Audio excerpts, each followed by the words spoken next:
Antes del tiempo como lo conocemos, antes de que las montañas se establecieran y las aguas encontraran sus límites, antes incluso de que el primer rayo de sol tocara la tierra recién formada, ya existían seres maravillosos que llenaban los cielos con su luz y belleza. Estos eran los ángeles, criaturas celestiales creadas por Dios para servirle y adorarle. Invisibles a nuestros ojos, pero reales y presentes, estos seres acompañaron el desarrollo de la creación como testigos silenciosos del poder divino. Su historia, sin embargo, no es solo de armonía y adoración. Entre ellos surgió la primera rebelión, el primer pecado, la primera caída. Y tú, mi amigo, estás a punto de conocer esta fascinante historia que la Biblia nos revela en varios de sus libros. Una historia que nos ayuda a entender mejor el origen del mal y la eterna batalla entre la luz y las tinieblas que se desarrolla desde los albores de la creación. Mucho antes de que Dios formara al primer ser humano del polvo de la tierra, Él ya había creado a los ángeles. Imagínate, mientras la tierra era apenas un proyecto en la mente divina, los ángeles ya existían, sirviendo y adorando al Creador. Cuando Dios cuestionó a Job sobre dónde estaba durante la creación del mundo, dejó claro que los ángeles ya eran testigos de ese grandioso momento. ¿Dónde estabas tú cuando yo fundaba la tierra? Házmelo saber si tienes entendimiento. ¿Quién determinó sus medidas, si lo sabes? ¿O quién extendió sobre ella cordel? ¿Sobre qué están fundadas sus bases? ¿O quién puso su piedra angular cuando alababan todas las estrellas del alba y se regocijaban todos los hijos de Dios? Job 38, 4, 7. ¿Lo notaste? Mientras Dios colocaba cada estrella en su lugar, los hijos de Dios, como se llama a los ángeles en este texto, cantaban juntos, celebrando cada acto creador. Ellos fueron las primeras criaturas en presenciar el poder y la sabiduría de Dios manifestados en la creación. A diferencia de nosotros, los humanos, los ángeles son seres puramente espirituales, no poseen cuerpos físicos como los nuestros, aunque pueden asumir forma humana cuando es necesario para cumplir misiones específicas. Jesús nos enseñó que ellos no se casan ni se reproducen. Cuando respondió a los saduceos sobre el matrimonio en la resurrección, dijo: porque en la resurrección ni se casarán ni se darán en casamiento, sino serán como los ángeles de Dios en el cielo. Mateo 22, 30. Los ángeles fueron creados como seres inmortales. No envejecen, no enferman, no mueren. Desde el momento de su creación hasta ahora, continúan existiendo sin interrupción. No están sujetos a las limitaciones físicas que conocemos. Pueden moverse rápidamente de un lugar a otro, aparecer y desaparecer, y no están limitados por paredes o distancias. Imagina cómo debe ser existir así, sin las preocupaciones por comida, bebida, refugio o salud que tanto nos ocupan. Los ángeles fueron hechos para vivir en constante comunión con Dios, respirando su presencia, disfrutando de su gloria y ejecutando sus designios con alegría y prontitud. El ejército celestial no es un grupo uniforme donde todos tienen las mismas funciones y habilidades. Así como en un ejército humano tenemos soldados, oficiales y generales, en el ejército de Dios también existe un orden, una jerarquía bien establecida. Las tradiciones teológicas antiguas hablan de 9 coros o categorías de ángeles, organizados en 3 grupos principales. Aunque no todos estos detalles provienen directamente de la Biblia, algunos tipos específicos de ángeles son claramente mencionados en las Escrituras. Entre los más poderosos están los serafines, cuyo nombre significa los ardientes. Isaías tuvo un vislumbre de estos seres magníficos durante una visión en el templo. Vi yo al Señor sentado sobre un trono alto y sublime, y sus faldas llenaban el templo. Por encima de él había serafines, cada uno tenía 6 alas, con 2 cubrían sus rostros, con 2 cubrían sus pies y con 2 volaban. Y el uno al otro daba voces diciendo: Santo, Santo, Santo, Jehová de los ejércitos, toda la tierra está llena de su gloria. Isaías 6, 1, 3. ¡Qué visión tan impresionante! Estos serafines están alrededor del trono de Dios, guardando su santidad y proclamando sus atributos eternamente. Sus 6 alas sirven para propósitos específicos, algunas para volar, otras para cubrir respectivamente sus rostros en reverencia y sus pies en humildad. Los querubines forman otro grupo importante. Son descritos como los portadores de la gloria de Dios. Ezequiel tuvo visiones detalladas de estos seres y se elevaron los querubines. Este es el ser viviente que vi junto al río Quebar, y cuando andaban los querubines, andaban las ruedas junto a ellos, y cuando los querubines alzaban sus alas para levantarse de la tierra, las ruedas tampoco se apartaban de ellos. Ezequiel 10, 15, 16. Estos querubines tenían 4 caras, una de hombre, una de león, una de buey y una de águila. Tenían 4 alas cubiertas de ojos, simbolizando la omnisciencia divina que representaban. Sus movimientos eran coordinados y majestuosos, siempre en perfecta sintonía con el Espíritu de Dios. Los arcángeles son mencionados como mensajeros especiales y líderes de los ejércitos angelicales. Miguel, cuyo nombre significa «quien como Dios», es llamado uno de los principales príncipes y el gran príncipe en Daniel. Gabriel, que significa hombre de Dios o fuerza de Dios, fue enviado para traer mensajes importantes a Daniel, a Zacarías y a María. La tradición también menciona a Rafael, aunque su nombre aparece solo en libros no canónicos. Estas diferentes categorías de ángeles sirven a Dios de maneras específicas, cada uno con sus funciones y habilidades particulares, pero todos unidos en propósito: glorificar al Creador y ejecutar su voluntad. Entre todos los seres angélicos había uno que se destacaba por su belleza y sabiduría.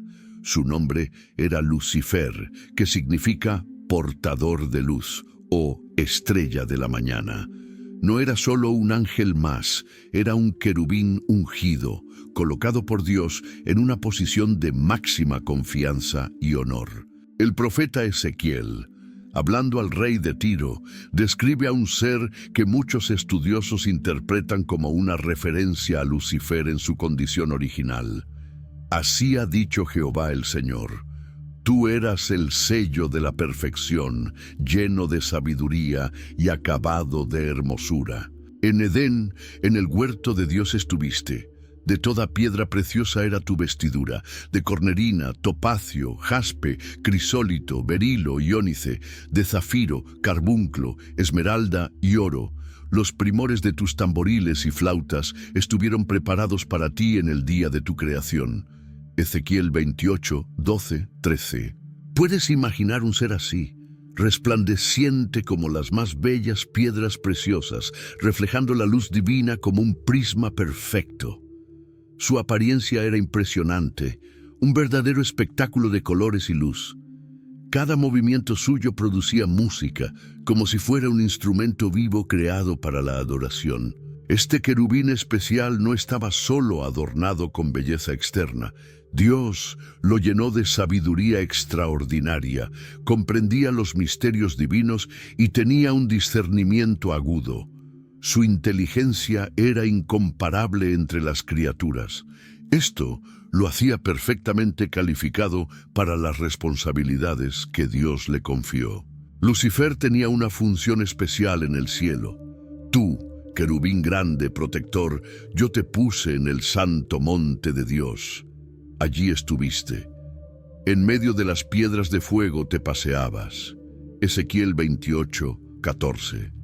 Era el guardián del trono de Dios, teniendo acceso directo a la presencia divina.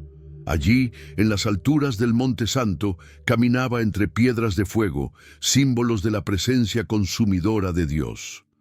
Muchos creen que Lucifer también tenía la función de liderar la alabanza celestial. Como un director frente a una orquesta cósmica, conducía los coros angelicales en adoración al Creador. Su voz, sus instrumentos y sus movimientos creaban sinfonías de alabanza que resonaban por las cortes celestiales. Era un ser destinado a la grandeza, elegido para reflejar la gloria de Dios como ningún otro. Todo en él apuntaba hacia el Creador. Cada detalle de su existencia tenía el propósito de honrar y servir a Dios, hasta que algo terrible sucedió en su corazón. Los ángeles, al igual que los humanos más tarde, fueron creados con libre albedrío. Dios no quería robots programados para seguirlo, sino seres que eligieran amarlo y servirlo libremente. Esta libertad de elección era un regalo precioso, pero también habría la posibilidad para decisiones erróneas. En el caso de Lucifer, algo comenzó a cambiar en su interior. La belleza y la sabiduría que debían llevarlo a glorificar a su Creador se convirtieron en motivo de orgullo. En lugar de reflejar la luz divina como un espejo, comenzó a admirar su propio reflejo. Ezequiel describe: «Perfecto eras en todos tus caminos desde el día que fuiste creado, hasta que se halló en ti maldad. Se enalteció tu corazón a causa de tu hermosura, corrompiste tu sabiduría a causa de tu esplendor». Ezequiel 28, 15, 17. Fue un proceso gradual. Cada vez que recibía elogios por su belleza, cada vez que ejercía su autoridad, cada vez que los otros ángeles seguían sus orientaciones en la alabanza, un pensamiento peligroso crecía. Yo soy especial. Yo merezco más. Isaías nos da un vistazo de los pensamientos que Lucifer cultivó en su corazón. ¿Cómo caíste del cielo, oh lucero, hijo de la mañana? Cortado fuiste por tierra, tú que debilitabas a las naciones. Tú que decías en tu corazón: subiré al cielo, en lo alto, junto a las estrellas de Dios, levantaré mi trono, y en el monte del testimonio me sentaré a los lados del norte. Sobre las alturas de las nubes subiré, y seré semejante al Altísimo. Isaías 14, 12, 14. Observa que 5 veces dice: yo subiré o yo seré. Es el nacimiento del egocentrismo, la primera vez que una criatura se coloca a sí misma en el centro, en el lugar que pertenece solamente al Creador. Lucifer no quería solo ser como Dios, quería tomar el lugar de Dios. Este fue el primer pecado en el universo. Incluso antes de que Eva tocara el fruto prohibido, antes de que Caín levantara la mano contra Abel, ya existía maldad en el corazón de Lucifer. El orgullo, ese sentimiento de autoimportancia que nos hace querer más reconocimiento, más poder, más control, surgió primero en el más bello de los ángeles. Es aterrador pensar que incluso un ser tan cercano a Dios, creado en perfección, pudo desviarse por causa del orgullo. Si esto sucedió con Lucifer, cuán cuidadosos debemos ser con las semillas de orgullo en nuestro propio corazón. Lucifer no se contentó con nutrir pensamientos rebeldes solo.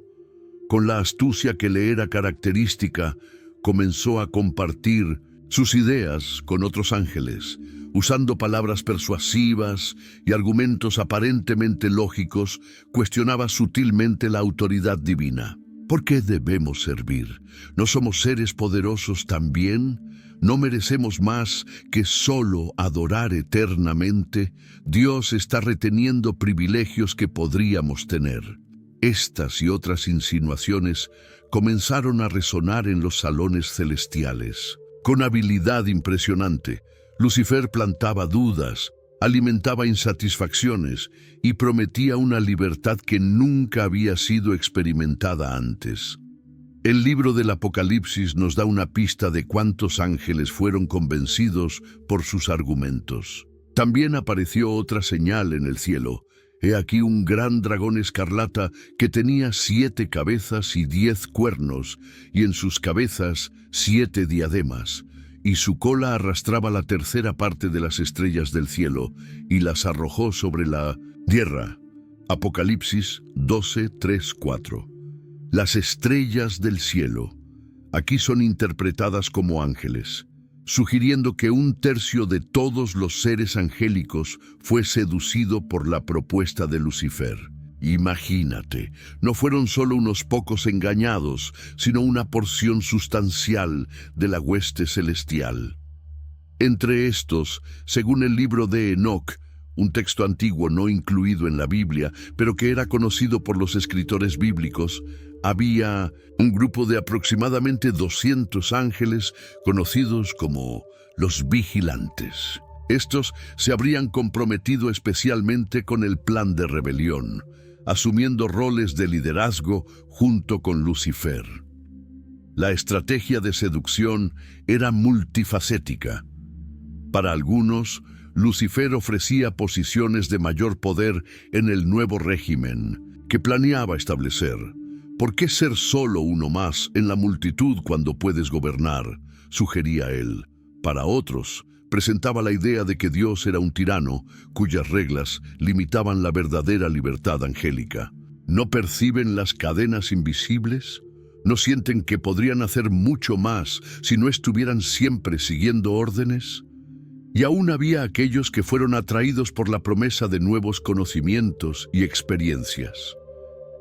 Hay reinos inexplorados, hay sensaciones desconocidas, hay poder no experimentado esperando por nosotros, susurraba el tentador.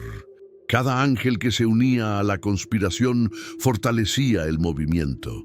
Las reuniones secretas se multiplicaban, los planes se refinaban, y en el corazón de cada rebelde crecía la convicción de que el cambio era no solo posible, sino necesario e inevitable. La tensión creció en los reinos celestiales hasta que finalmente explotó en conflicto abierto. Lo que comenzó como conversaciones susurradas y reuniones secretas se transformó en una guerra total. El escenario para la primera y más cósmica de las batallas estaba montado.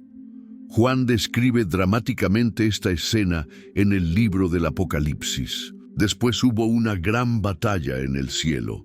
Miguel y sus ángeles luchaban contra el dragón, y luchaban el dragón y sus ángeles, pero no prevalecieron, ni se halló ya lugar para ellos en el cielo. Y fue lanzado fuera el gran dragón, la serpiente antigua, que se llama Diablo y Satanás, el cual engaña al mundo entero. Fue arrojado a la tierra, y sus ángeles fueron arrojados con él. Apocalipsis 12, 7, 9.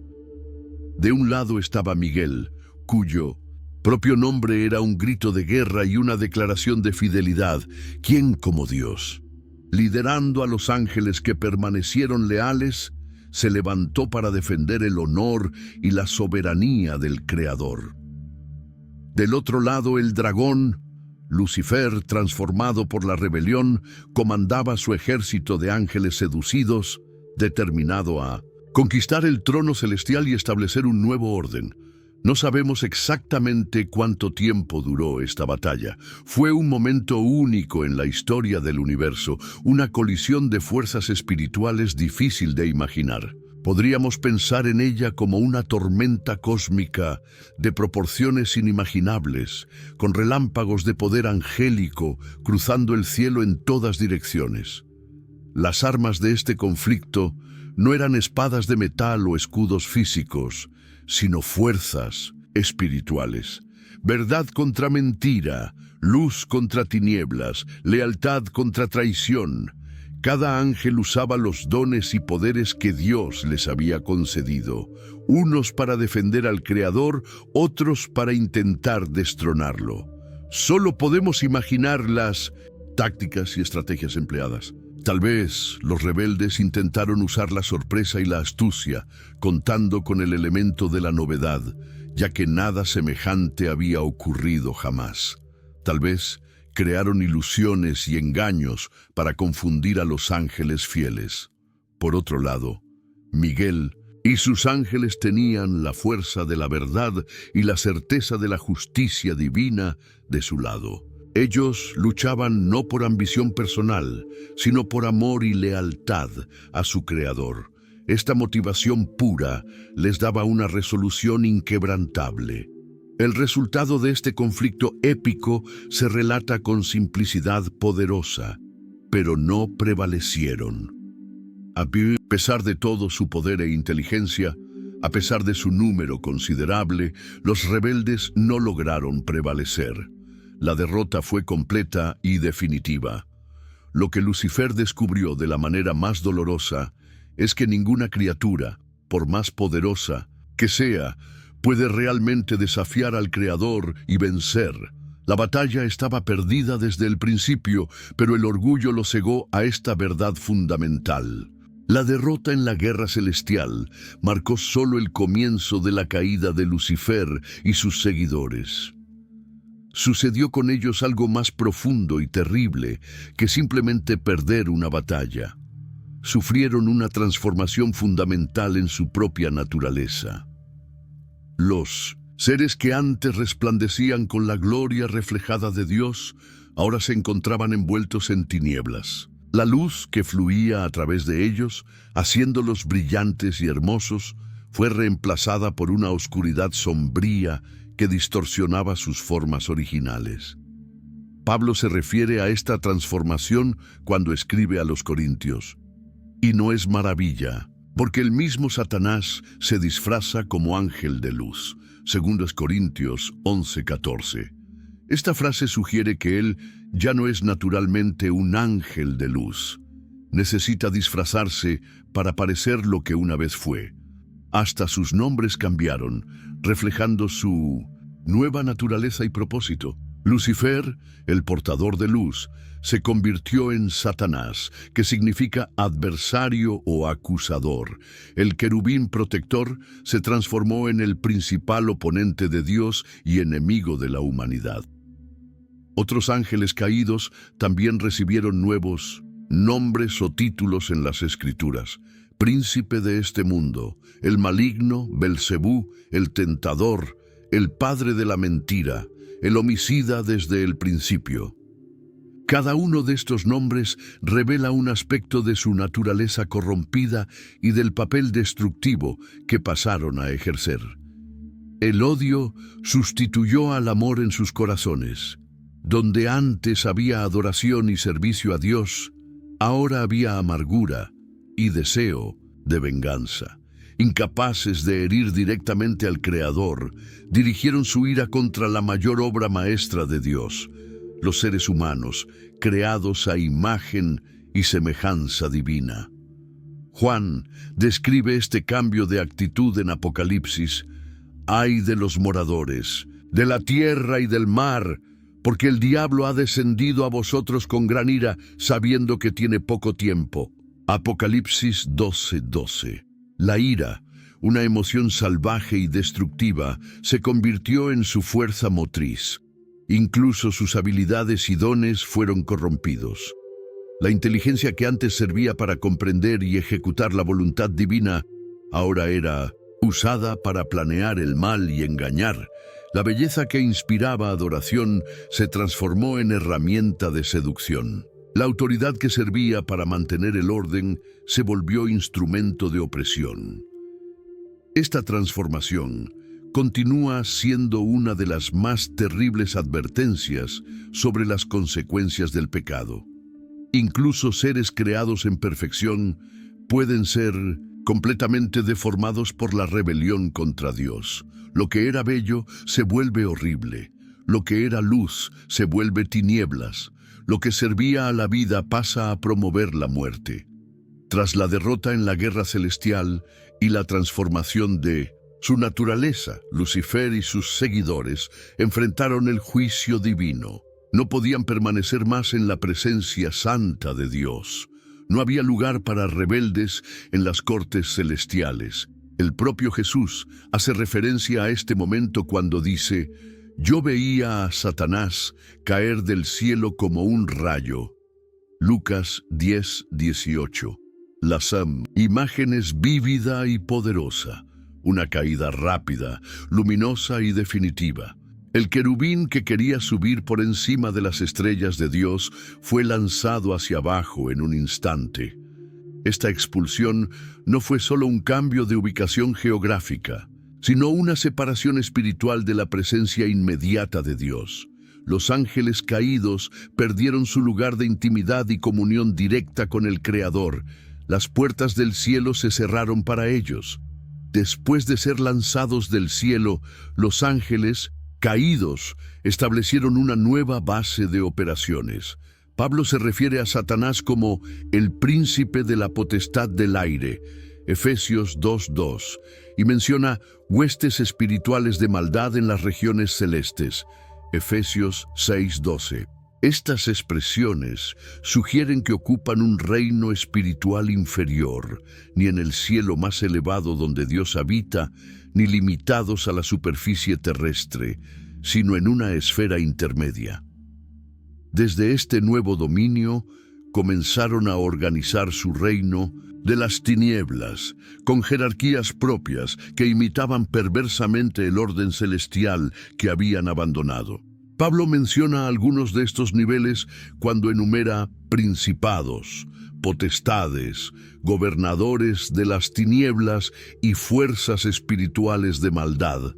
Efesios 6:12.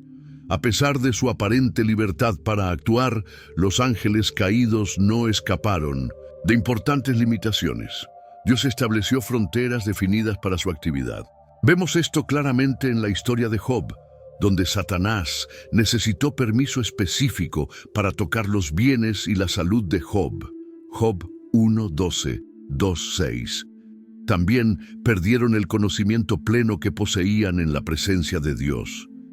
Aunque siguen siendo inteligentes y astutos, su sabiduría fue corrompida y su entendimiento oscurecido.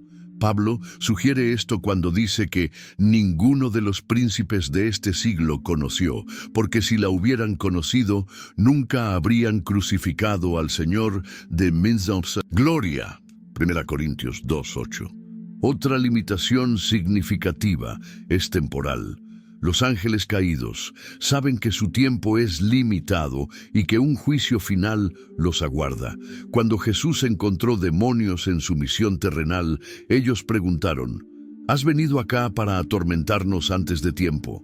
Mateo 8:29, revelando su conciencia de un plazo establecido para su actividad.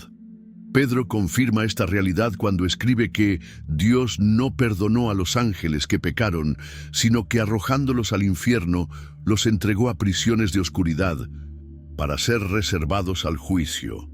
1 Pedro 2:4. Algunos de los ángeles rebeldes ya están en confinamiento y el mismo destino aguarda a los demás.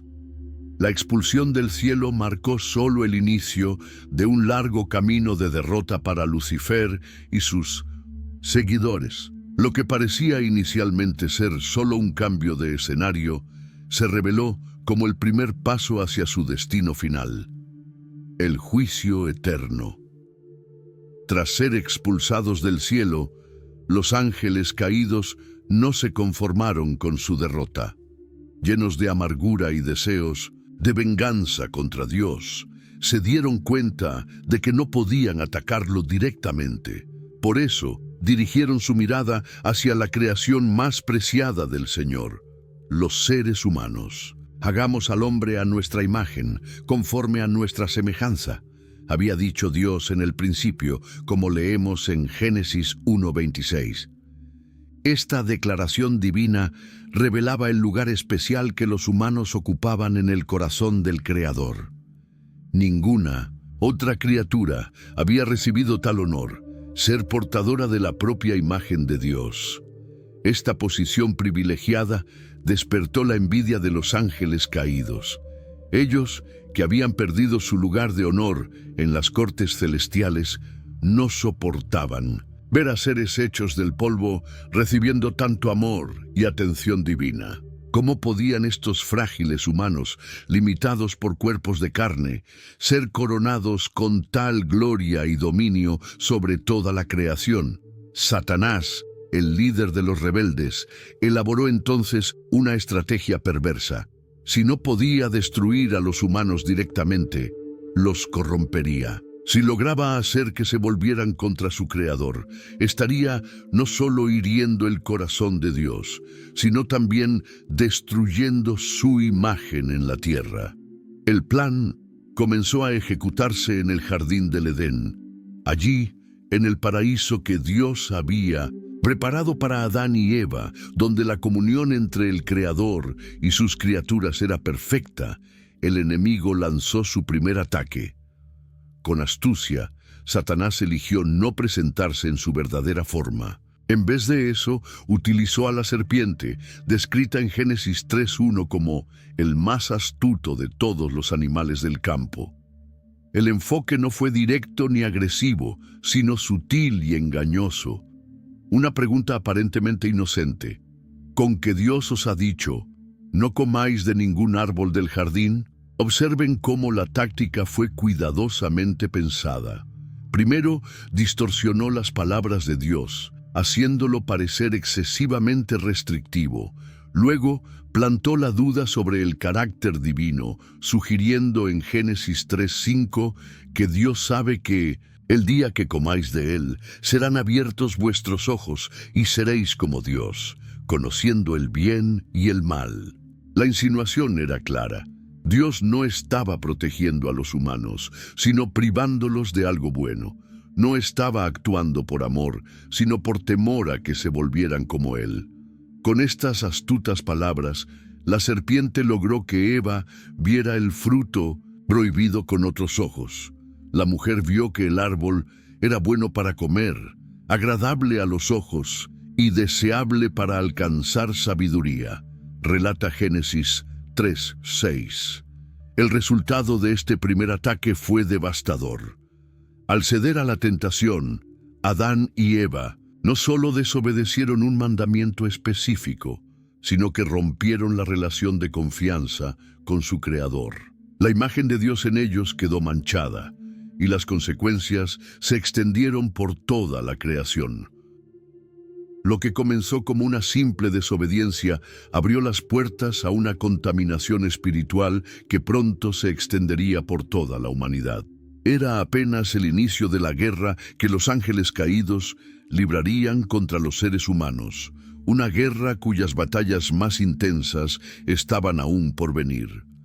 Tras el éxito inicial en el jardín del Edén, una nueva y osada estrategia fue concebida por los ángeles caídos. No satisfechos con tentar a los humanos a distancia, un grupo de ellos decidió interferir directamente en el mundo de los hombres, descendiendo a la tierra para interactuar con ellos. El libro de Enoc, aunque no forma parte del canon bíblico, reconocido por todas las tradiciones cristianas, ofrece detalles fascinantes sobre este episodio.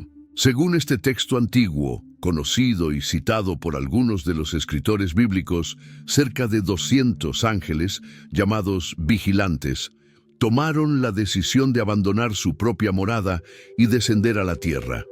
Estos vigilantes eran liderados por Semjasa, quien reunió a los demás y propuso un plan que violaba completamente las leyes divinas. Venid, escojamos esposas entre las hijas de los hombres y engendremos hijos, habría dicho él, según el relato de Enoc. Sus compañeros, sin embargo, temían ser los únicos en sufrir las consecuencias de este acto rebelde. Para calmar a los temerosos, Semjasa propuso un pacto. Todos jurarían ejecutar el plan juntos, compartiendo así cualquier castigo que viniera. El lugar elegido para este juramento fue el Monte Hermón, una imponente elevación en la frontera entre el actual Líbano y Siria, cuyo nombre en hebreo puede significar Monte del Juramento. Allí, en lo alto de aquella montaña, lejos de las miradas humanas, Los 200 vigilantes hicieron un pacto solemne para llevar adelante su plan prohibido. Se comprometieron no solo a tomar mujeres humanas como esposas, sino también a enseñar a los hombres conocimientos celestiales que, según las leyes divinas, debían permanecer ocultos. Esta decisión de abandonar su propia morada no fue un acto impulsivo, sino una elección consciente y deliberada. El apóstol Judas se refiere a este evento cuando escribe: «Y a los ángeles que no guardaron su dignidad, sino que abandonaron su propia morada, los ha guardado bajo oscuridad, en prisiones eternas, para el juicio del gran día». Judas 1:6. El texto de Judas confirma lo que el libro de Enoc describe en detalle. Estos ángeles abandonaron voluntariamente el lugar y la función que Dios les había asignado.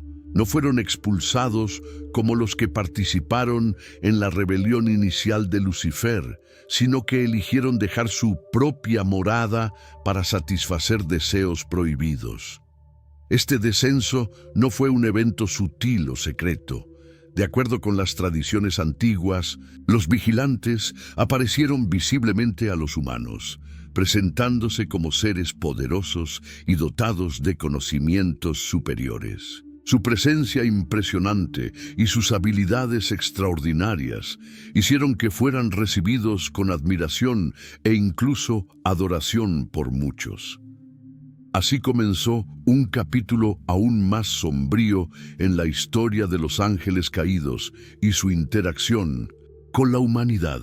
Lo que seguiría transformaría drásticamente el mundo antediluviano, llevándolo a niveles de corrupción jamás vistos antes o después.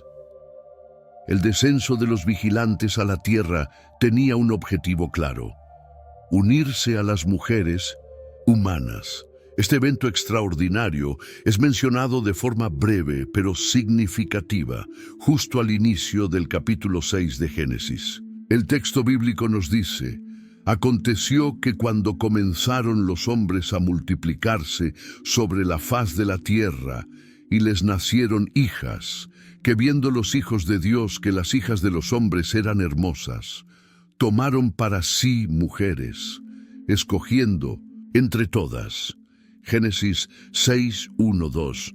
¿Quiénes serían estos hijos de Dios mencionados en el texto? Esta expresión ha sido objeto de diferentes interpretaciones a lo largo de la historia. Algunos estudiosos sugieren que serían simplemente hombres del linaje de Set, considerado más piadoso, que se casaron con mujeres del linaje de Caín, considerado más corrupto. Otros proponen que serían gobernantes o nobles que abusaban de su poder. Sin embargo, una de las interpretaciones más antiguas, respaldada por muchos escritos judíos del período intertestamentario, como el libro de Enoc, y por algunos de los primeros padres de la Iglesia, identifica a estos hijos de Dios como seres angélicos. Esta visión encuentra apoyo en el uso de la misma expresión en otros textos bíblicos, como Job 1:6, donde claramente se refiere a seres celestiales. Un día vinieron a presentarse delante de Jehová los hijos de Dios. Si aceptamos esta interpretación, el texto de Génesis está describiendo una unión antinatural entre seres angélicos y mujeres humanas. Los vigilantes, atraídos por la belleza física de las hijas de los hombres, decidieron tomar a estas mujeres como esposas. El propio texto bíblico sugiere que había algo irregular en esta unión cuando menciona en Génesis 6:3 la reacción divina. Y dijo Jehová: no contenderá mi espíritu con el hombre para siempre, porque ciertamente él es carne, mas serán sus días 120 años. Esta declaración parece indicar que algo grave había ocurrido, algo que reduciría significativamente el tiempo de vida humano. Según el libro de Enoc, cada uno de los vigilantes eligió para sí una esposa humana y en algunos casos tomaron varias. Estos ángeles caídos no solo se unieron físicamente a las mujeres, sino que establecieron con ellas relaciones permanentes, viviendo entre los humanos como si fueran sus iguales.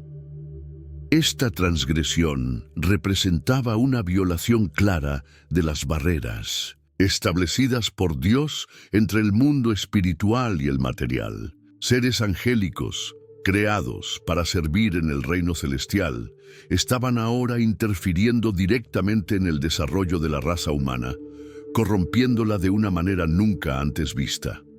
Las consecuencias de esta unión prohibida serían profundas y devastadoras. El mundo antediluviano, ya marcado por el pecado desde la caída de Adán y Eva, estaba a punto de experimentar un nuevo nivel de corrupción que acabaría llevando al juicio divino a través del diluvio.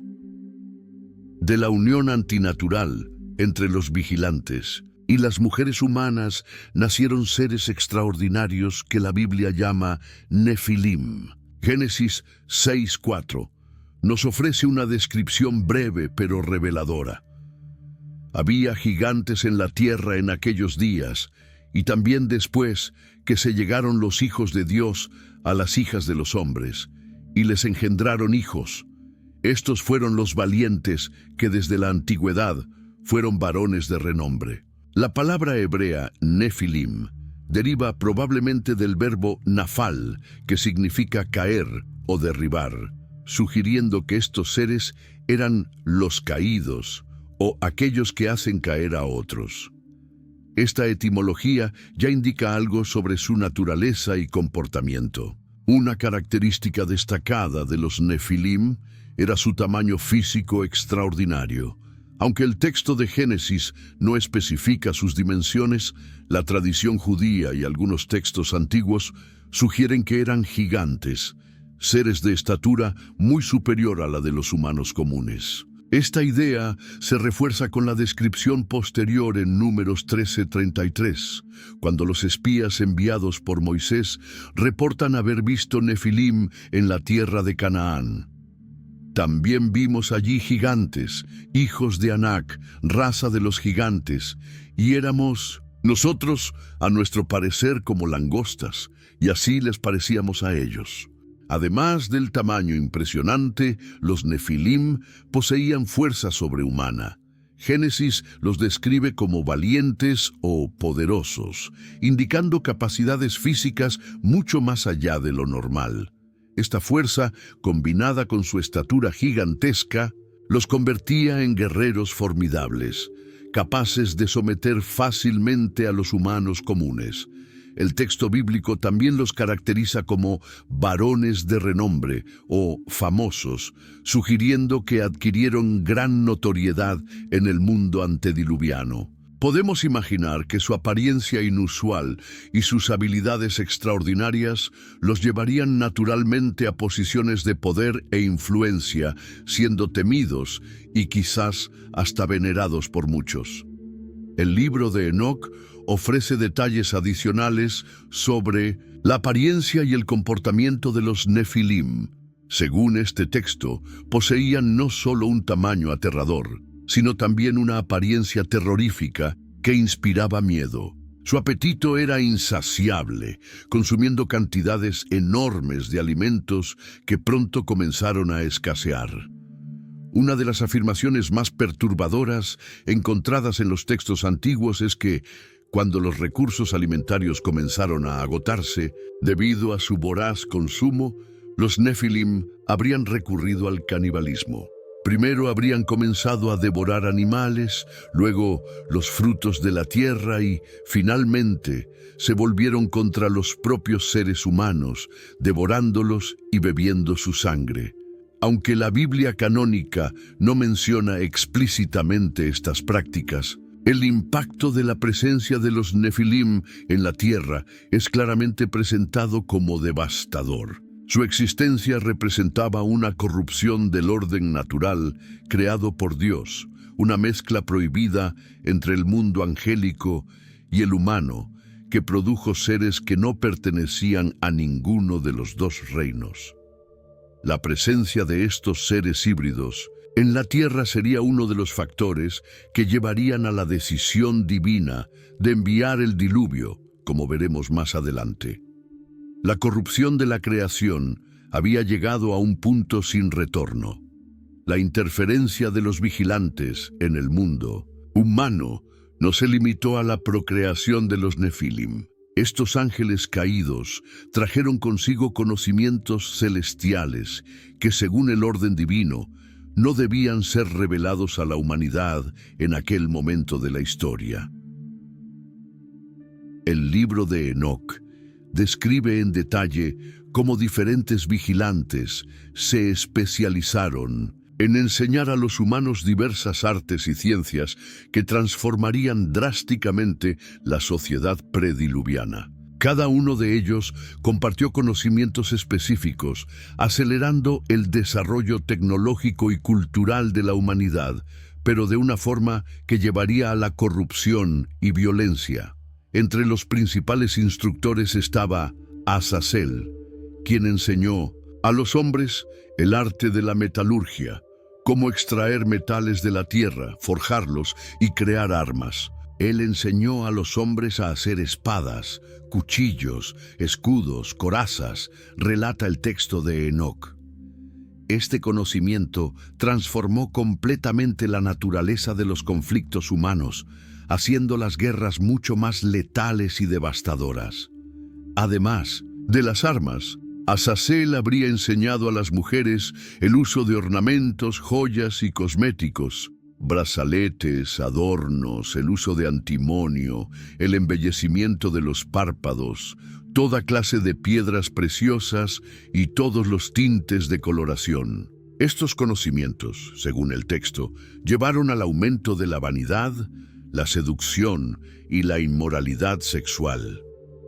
Semjasa, el líder de los vigilantes, se especializó en la enseñanza de encantamientos y en el corte de raíces para fines mágicos. Introdujo así las prácticas de hechicería y magia entre los humanos, estableciendo una conexión directa con el mundo espiritual de las tinieblas que desviaba a las personas de la verdadera adoración a Dios. El vigilante llamado Baraquel enseñó los principios de la astrología, la observación de los astros, no solo para navegación o calendario agrícola, sino para adivinación y determinación del destino. Cocabel, a su vez, profundizó estos conocimientos enseñando la identificación de las constelaciones y su supuesta influencia sobre los asuntos humanos. Armaros, según el texto de Enoc, enseñó la solución de encantamientos, es decir, técnicas para romper hechizos y maldiciones. Este conocimiento, aunque aparentemente defensivo, acababa legitimando y fortaleciendo aún más la práctica de la magia entre los humanos.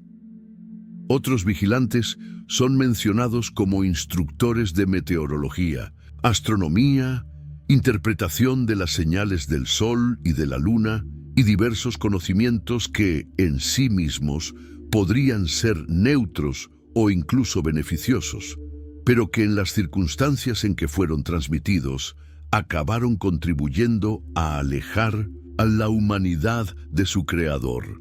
Es importante notar que el problema no estaba en el conocimiento en sí, sino en el momento y la intención con que fue transmitido.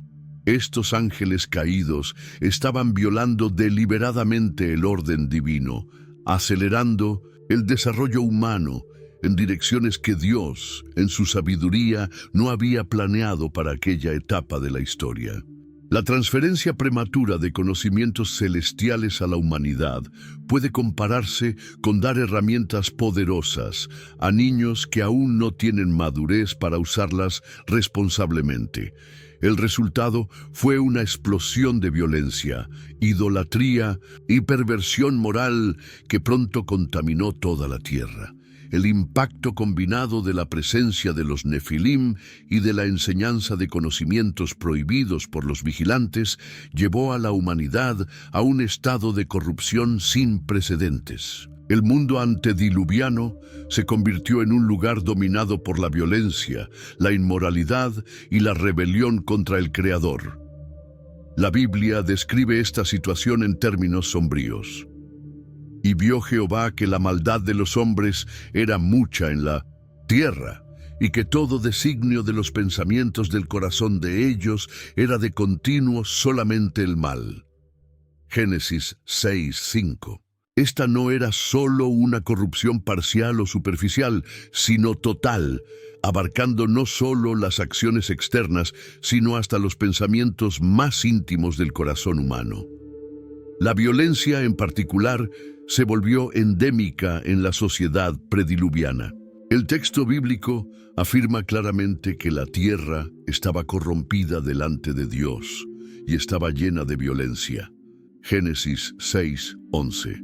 La palabra hebrea traducida como violencia, amás, implica no solo agresión física, sino opresión, crueldad, injusticia y abuso de poder.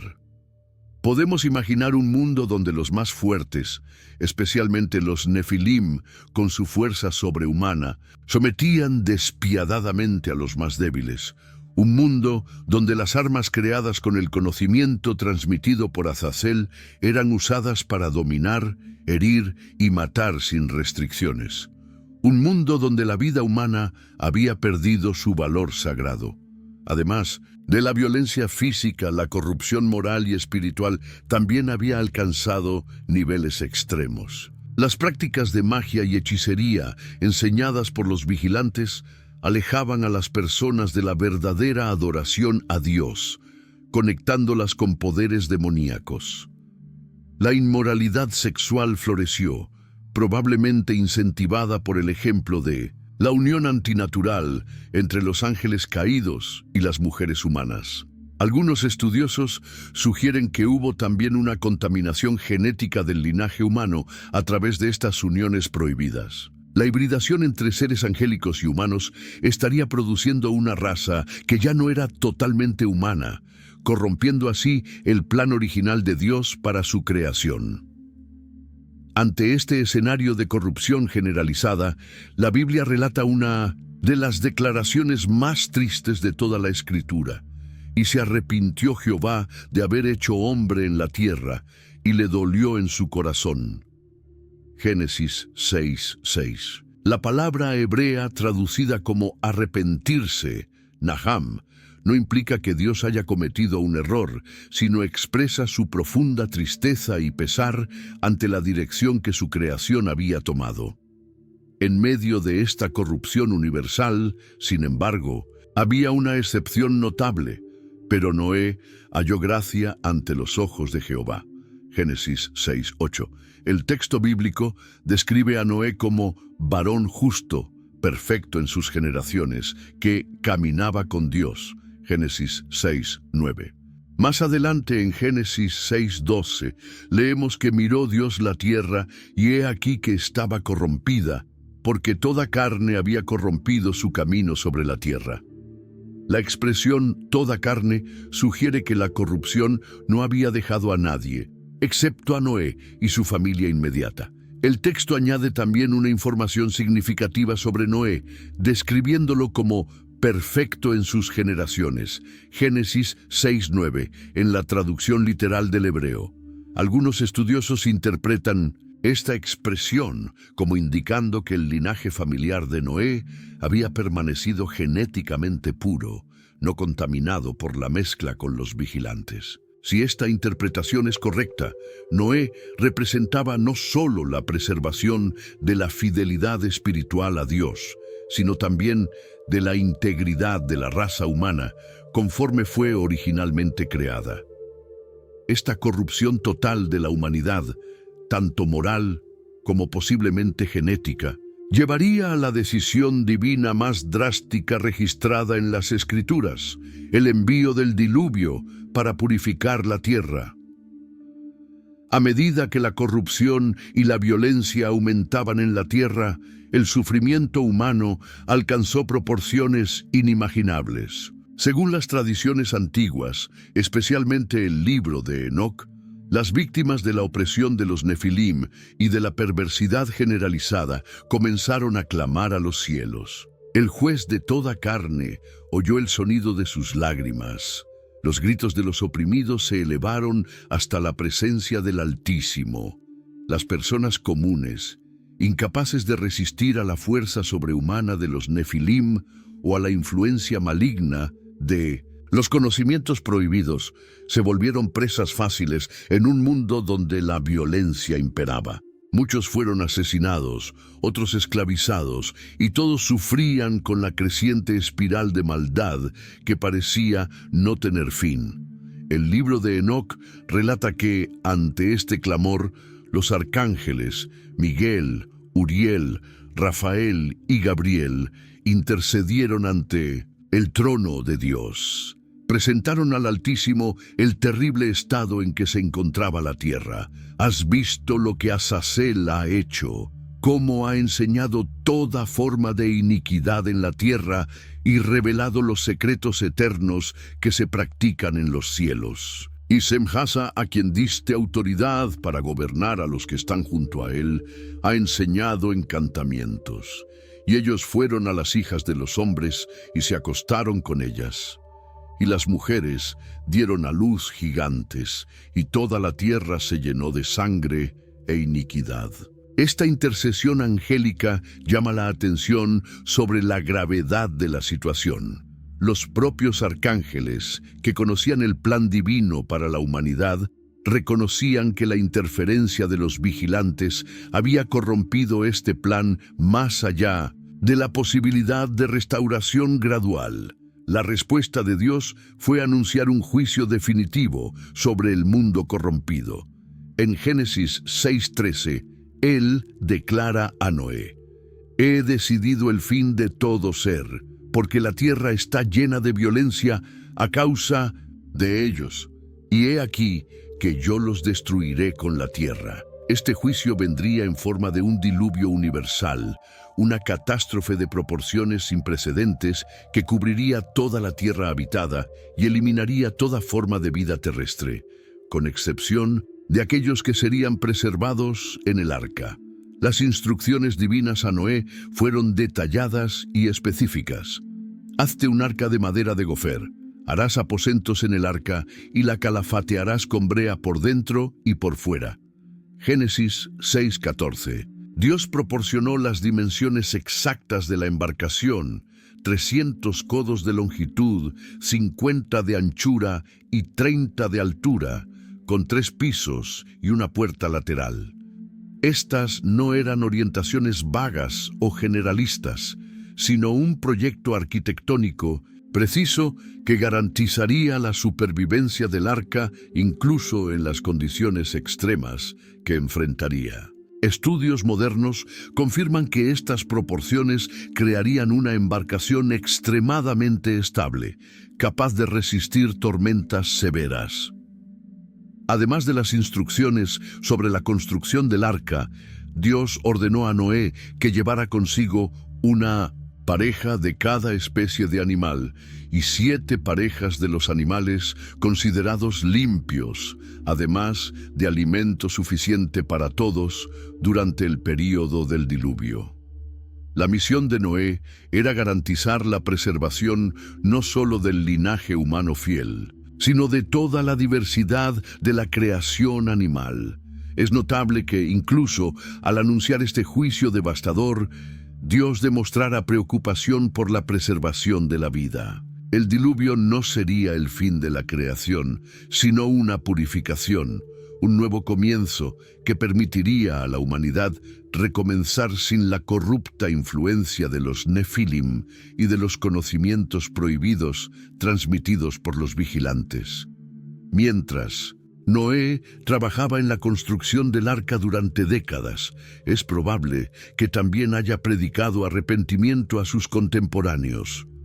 Pedro se refiere a él como pregonero de justicia, 2 Pedro 2:5, sugiriendo que el diluvio no vino sin previo aviso. La humanidad tuvo oportunidad de arrepentirse, pero eligió persistir en sus caminos perversos. Finalmente, cuando todo estaba listo, Dios dijo a Noé: «Entra tú y toda tu casa en el arca, porque a ti he visto justo delante de mí en esta generación». Génesis 7:1. 7 días después, las compuertas del cielo se abrieron y las fuentes del gran abismo brotaron, iniciando el diluvio que purificaría la tierra. Mientras el diluvio purificaba la tierra de la corrupción física, eliminando a los nefilim y a la humanidad pervertida, queda una cuestión. ¿Cuál fue el destino de los vigilantes, los ángeles caídos que iniciaron esta tragedia? Las Escrituras indican que estos seres espirituales no podían ser destruidos por el agua, pero recibieron un juicio específico de acuerdo con la naturaleza de su pecado. Pedro, en su segunda epístola, proporciona una información crucial. Porque si Dios no perdonó a los ángeles que pecaron, sino que arrojándolos al infierno, los entregó a prisiones de oscuridad para ser reservados al juicio. Segundo es Pedro 2:4. La palabra griega traducida aquí como infierno es tartarú, relacionada con el Tártaro de la mitología griega, indicando un lugar de confinamiento especialmente reservado para estos seres angélicos rebeldes.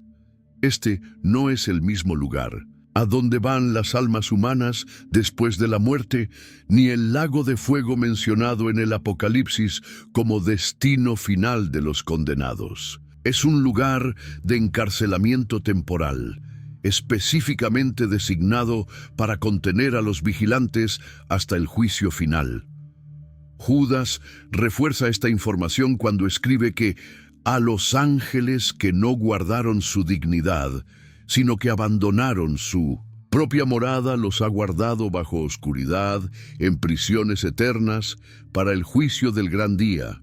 Judas 1:6. La referencia a prisiones eternas sugiere que estos ángeles están completamente inmovilizados, incapaces de continuar su obra de corrupción. La expresión para el juicio del gran día indica que aunque ya están sufriendo confinamiento, su juicio final aún está en el futuro. Ellos aguardan la sentencia definitiva que será pronunciada en el día del juicio final.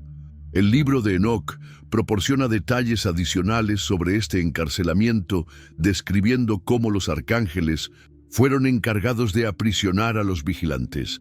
Aten a Azazel de manos y pies y arrójenlo a las tinieblas. Hagan un agujero en el desierto y arrójenlo allí.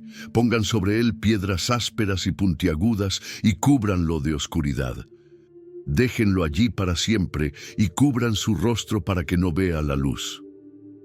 Mientras los vigilantes fueron así confinados, un destino diferente parece haber sido reservado para los espíritus de los Nefilim, siendo seres híbridos, ni totalmente angélicos ni totalmente humanos.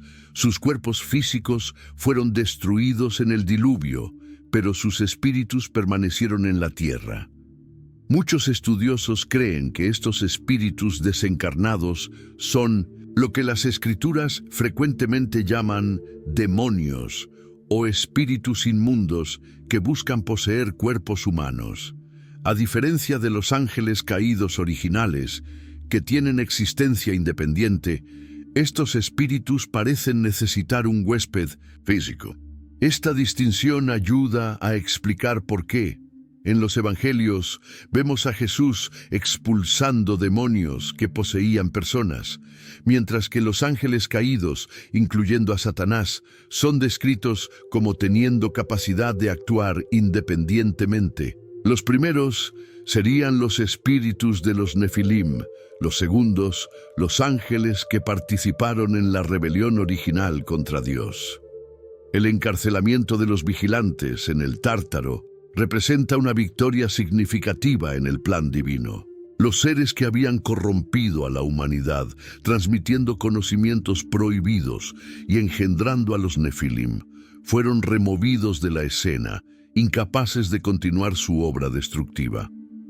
Las Escrituras indican que este confinamiento permanecerá hasta el juicio final. En Apocalipsis 20:10 leemos que el diablo que los engañaba fue lanzado en el lago de fuego y azufre, donde estaban la bestia y el falso profeta, y serán atormentados día y noche por los siglos de los siglos. Este será el destino final no solo de Satanás, sino también de todos los ángeles caídos. Mientras tanto, aunque los vigilantes están confinados, otros ángeles caídos, aquellos que participaron en la rebelión original, liderada por Lucifer, pero no en la transgresión posterior de los vigilantes, continúan activos, oponiéndose al plan de Dios y buscando corromper a la humanidad. La historia de los vigilantes y su castigo sirve como advertencia solemne sobre las consecuencias de la rebelión contra Dios y la transgresión de los límites establecidos por Él. Ninguna criatura, por poderosa que sea, puede desafiar impunemente la autoridad divina o corromper sus designios para la creación. El diluvio marcó el fin de una era en la historia de la interacción entre los ángeles caídos y la humanidad. Aunque la influencia maligna continuaría en formas diferentes, nunca más se repetiría la corrupción generalizada que caracterizó al mundo antediluviano. Dios mismo prometió: no volveré a maldecir la tierra por causa del hombre, porque el intento del corazón del hombre es malo desde su juventud, ni volveré a destruir todo ser viviente, como he hecho. Génesis 8:21. La era prediluviana quedó atrás, pero la batalla espiritual continuaría a lo largo de la historia humana, aunque con diferentes actores y estrategias. Los demonios, espíritus de los Nefilim, buscarían influenciar a la humanidad a través de la posesión, mientras que los ángeles caídos libres lo harían principalmente a través de la tentación y el engaño. Este capítulo oscuro de la historia bíblica nos recuerda la continua lucha entre las fuerzas espirituales del bien y del mal, y la importancia de permanecer fieles a Dios, incluso cuando todo el mundo a nuestro alrededor elige el camino de la corrupción. Después del diluvio, cuando las aguas se retiraron y la humanidad comenzó a multiplicarse nuevamente sobre la tierra, Satanás y los ángeles caídos que no habían sido encadenados en el abismo tuvieron que reorganizar sus fuerzas. Ya no podían usar la estrategia de los vigilantes, pero su determinación para oponerse a los planes de Dios seguía intacta. El reino de las tinieblas no es un caos desorganizado, sino un sistema meticulosamente estructurado con niveles de autoridad y áreas de responsabilidad. Pablo revela esta estructura jerárquica cuando escribe a los Efesios: porque no tenemos lucha contra sangre y carne, sino contra principados, contra potestades, contra los gobernadores de las tinieblas de este siglo, contra huestes espirituales de maldad en las regiones celestes. Efesios 6:12. Observa cómo Pablo menciona diversos rangos en esta jerarquía maligna. Los principados, en griego archés, son los líderes principales, gobernantes de alto rango en la estructura demoníaca. Podemos imaginarlos como los generales en un ejército oscuro, cada uno con autoridad sobre vastas legiones de seres malignos. Bajo estos principados están las potestades, en griego exousias, que representan un nivel de autoridad delegada. Si los principados son como generales, las potestades serían como los coroneles y capitanes, dirigiendo operaciones más específicas según las órdenes recibidas de sus superiores.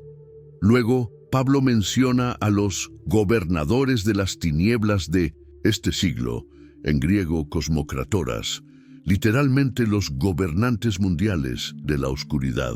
Estos son espíritus malignos con influencia sobre sistemas mundiales, políticos, económicos, religiosos y culturales. Su trabajo es corromper estas estructuras para que se opongan a los valores del reino de Dios. Finalmente, están las huestes espirituales de maldad, en griego pneumática tesponerias, que constituyen la infantería de este ejército oscuro. Los demonios comunes que llevan a cabo las órdenes en el día a día, tentando, acosando y buscando oportunidades para causar destrucción. Esta estructura no solo tiene niveles verticales de autoridad, sino también una distribución territorial.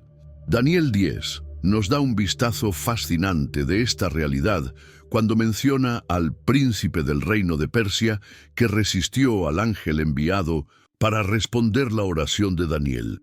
Este príncipe no era un gobernante humano, sino una entidad espiritual maligna, asignada para influir sobre esa nación. El mismo pasaje menciona después al príncipe de Grecia, revelando que diferentes potencias demoníacas tenían asignadas diferentes regiones geográficas o reinos. Esta división territorial permite al reino de las tinieblas ejercer una influencia más efectiva, adaptando sus estrategias a la cultura, historia y vulnerabilidades específicas de cada pueblo. En cuanto a las categorías de espíritus malignos, las Escrituras mencionan varias. Están los ángeles caídos originales que se rebelaron con Satanás antes de la creación del hombre. Luego están los espíritus de los Nefilim, que muchos identifican como los demonios que buscan poseer cuerpos humanos. También hay espíritus de enfermedad, como el espíritu de enfermedad, mencionado en Lucas 13:11, que había mantenido encorvada a una mujer durante 18 años. Los evangelios mencionan también espíritus inmundos, mudos y sordos, sugiriendo que hay especializaciones entre estas entidades malignas. Algunos son particularmente hábiles en promover la inmoralidad, otros en bloquear la comunicación o la receptividad espiritual. Esta compleja estructura permite al reino de las tinieblas mantener una oposición constante a los propósitos de Dios, a pesar de su derrota definitiva en la cruz.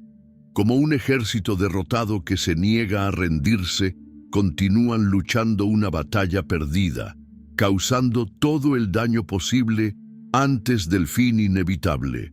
Una de las estrategias más efectivas que los ángeles caídos desarrollaron después del diluvio fue la creación y promoción de religiones falsas. En lugar de presentarse abiertamente como enemigos de Dios, se disfrazaron como deidades alternativas, sedientas de adoración y dispuestas a ofrecer poder, conocimiento o placeres a cambio de la lealtad humana. Pablo revela la verdadera naturaleza de la idolatría cuando escribe a los corintios: lo que los gentiles sacrifican, a los demonios lo sacrifican, y no a Dios. Y no quiero que vosotros os hagáis partícipes con los demonios. 1 Corintios 10:20. Con esta declaración contundente, el apóstol desmitifica los ídolos. Detrás de esas estatuas inanimadas y esos nombres inventados, hay entidades demoníacas, reales, que reciben y disfrutan de la adoración desviada de los humanos. Esta revelación nos ayuda a entender por qué Dios trataba la idolatría con tanta severidad en el Antiguo Testamento. No era simplemente una cuestión de adorar objetos inanimados, sino de entrar en comunión con demonios, estableciendo pactos con los enemigos de Dios. Entre los dioses paganos más prominentes en las tierras bíblicas estaba Baal, adorado por los cananeos y luego por muchos israelitas que cayeron en apostasía. Su nombre significa Señor o dueño y era considerado el dios de la fertilidad y las tormentas. Los profetas de Baal llegaron a tener gran influencia en Israel, especialmente durante el reinado de Acab y Jezabel. Su adoración incluía rituales sexuales perversos y, en tiempos de crisis, sacrificios humanos, especialmente de niños. Astoret o Astarte, adorada como la consorte de Baal, era la diosa de la fertilidad, el amor y la guerra. Sus rituales involucraban prostitución sagrada y prácticas que degradaban especialmente a las mujeres. Salomón, a pesar de toda su sabiduría, siguió a Astoret, diosa de los sidonios, como leemos en 1 Reyes 11:5, construyendo altares para ella que permanecieron por casi 300 años hasta que el rey Josías los destruyó. Quizás el más terrible de estos falsos dioses era Moloch, a quien se ofrecían sacrificios humanos en el valle de Hinnom, justo fuera de Jerusalén. Sus seguidores arrojaban a sus propios hijos al fuego en un acto de suprema abominación que Dios condenó enérgicamente. No darás hijo tuyo para ofrecerlo por fuego a Moloch, ordena Levítico 18:21. Aún así, incluso reyes como Acaz y Manasés hicieron pasar a sus hijos por fuego, como atestiguan 2 Reyes 16:3 y 21:6. Estas deidades no eran simples invenciones humanas, sino manifestaciones demoníacas que exigían adoración pervertida. Su objetivo no era solo recibir sacrificios, sino corromper a los humanos, haciéndolos participar en actos de creciente depravación que los alejaban cada vez más de la santidad divina. Los oráculos y adivinaciones jugaban un papel crucial en estos cultos. En Delfos, por ejemplo, la pitonisa entraba en trance para transmitir mensajes de Apolo. En realidad, estas prácticas abrían canales de comunicación con entidades demoníacas. La Biblia prohíbe estrictamente la adivinación y la consulta a médiums, precisamente porque establece contacto con espíritus malignos. Cuando Saúl consultó a la médium de Endor en 1 Samuel 28, estaba desesperado por orientación después de que Dios había dejado de responderle. Lo que apareció no fue realmente el espíritu de Samuel, sino más probablemente una entidad demoníaca imitándolo, o una manifestación permitida por Dios para pronunciar juicio sobre Saúl. Todas estas prácticas formaban parte de una estrategia cuidadosamente diseñada para desviar la adoración del único Dios verdadero. Los ángeles caídos, creados originalmente para adorar a Dios, entendían perfectamente el poder de la adoración y buscaban usurparla para sí mismos. Cuando los israelitas caían en la idolatría, no solo quebrantaban el primer mandamiento, sino que entregaban su lealtad espiritual a los enemigos de Dios. Esta es la razón por la que los profetas utilizaban frecuentemente la metáfora del adulterio para describir la idolatría. No era simplemente un error teológico, sino una traición a la relación de pacto con Dios. Desde el momento en que Dios llamó a Abraham y comenzó a formar un pueblo que llevaría su nombre, los ángeles caídos centraron gran parte de su atención en atacar y corromper a Israel. Entendían que a través de esta nación vendría el Mesías prometido, quien aplastaría definitivamente la cabeza de la serpiente, según la promesa de Génesis 3:15.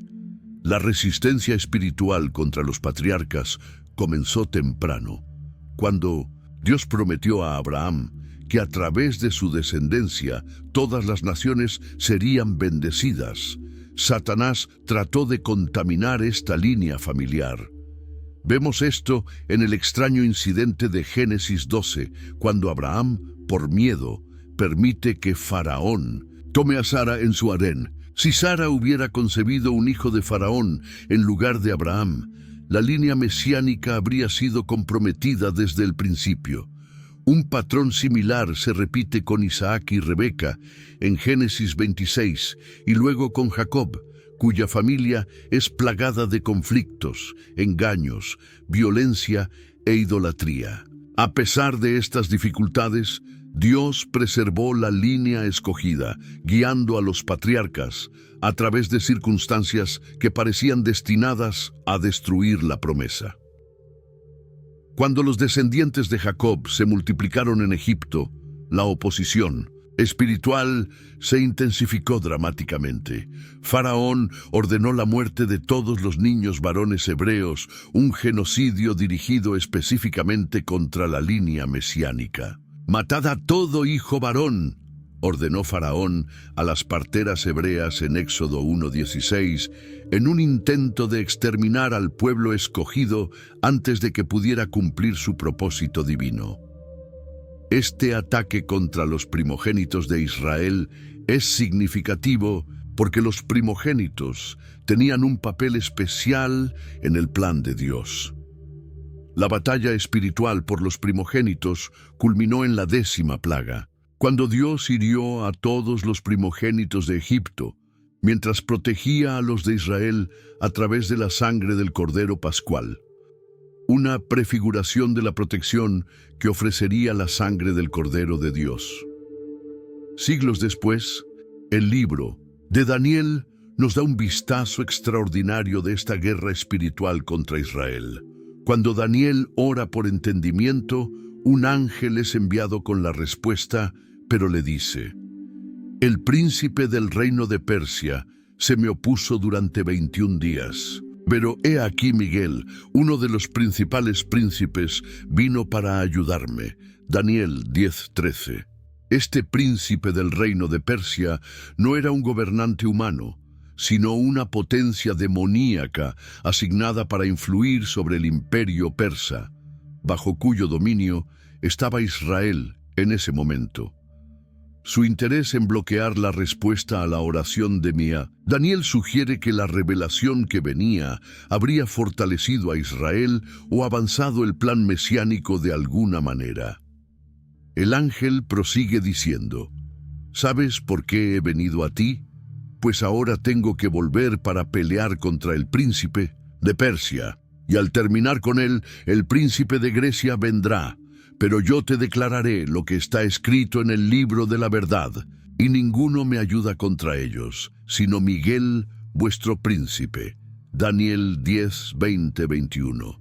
Esta declaración revela una guerra espiritual constante sobre las naciones que afectaban el destino de Israel. Cada gran imperio que dominaría al pueblo judío tenía potencias demoníacas asignadas para influir en sus políticas y acciones, buscando siempre la destrucción de Israel. A lo largo de toda la historia bíblica, vemos ataques constantes contra la línea mesiánica. En los tiempos de Esther, Amán planea el exterminio total de los judíos en el imperio persa. Durante el período de los macabeos, Antíoco Epífanes profana el templo y prohíbe las prácticas judías bajo pena de muerte. Herodes el Grande ordena la matanza de los niños de Belén cuando escucha sobre el nacimiento del Mesías.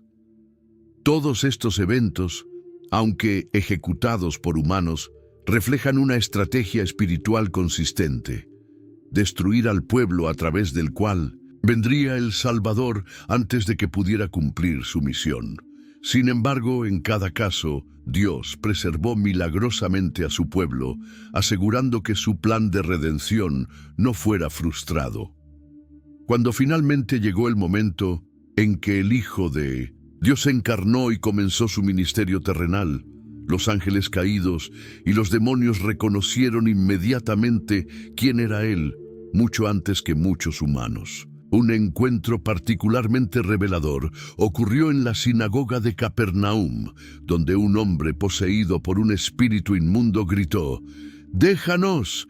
¿Qué tienes con nosotros, Jesús Nazareno? Has venido para destruirnos. Sé quién eres, el Santo de Dios». Marcos 1:24. Esta reacción de terror y reconocimiento fue común entre los demonios que Jesús encontró. En Mateo 8:29, los endemoniados gadarenos exclaman: «¿Qué tienes con nosotros, Jesús, Hijo de Dios? ¿Has venido acá para atormentarnos antes de tiempo?».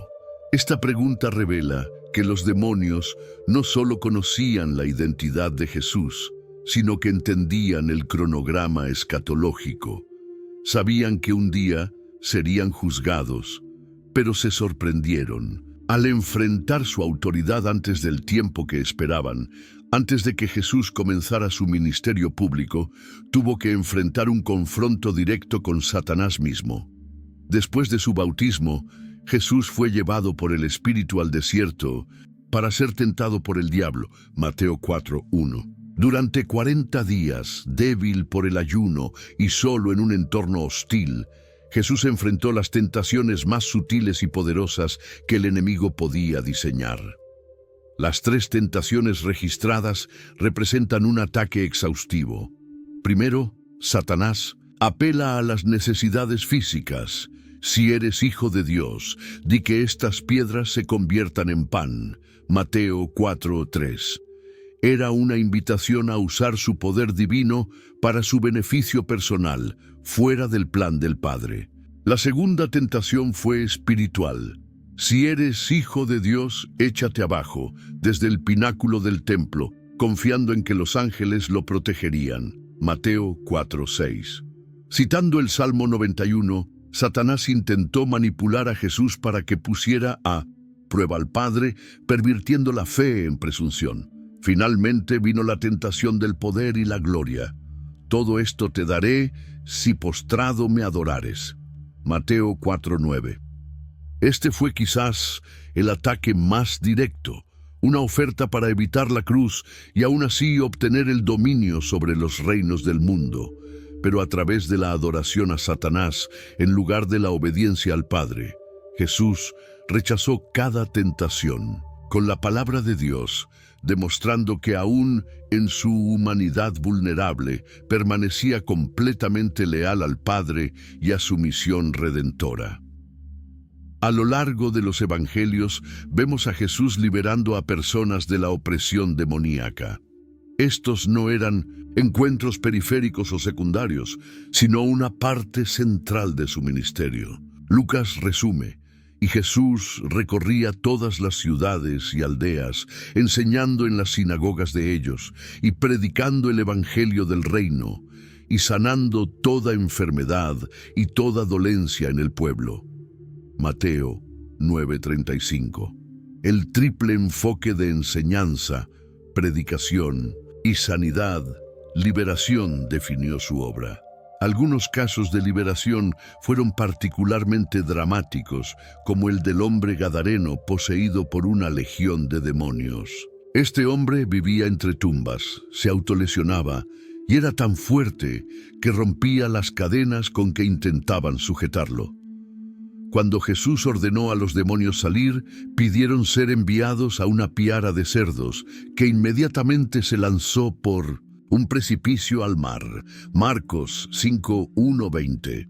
Este episodio demostró el poder absoluto de Jesús sobre aún las posesiones más severas. Sin embargo, la confrontación definitiva no ocurrió en estos encuentros, sino en la cruz. Allí, en lo que parecía ser la derrota final de Jesús, se logró en realidad la victoria decisiva sobre los poderes de las tinieblas.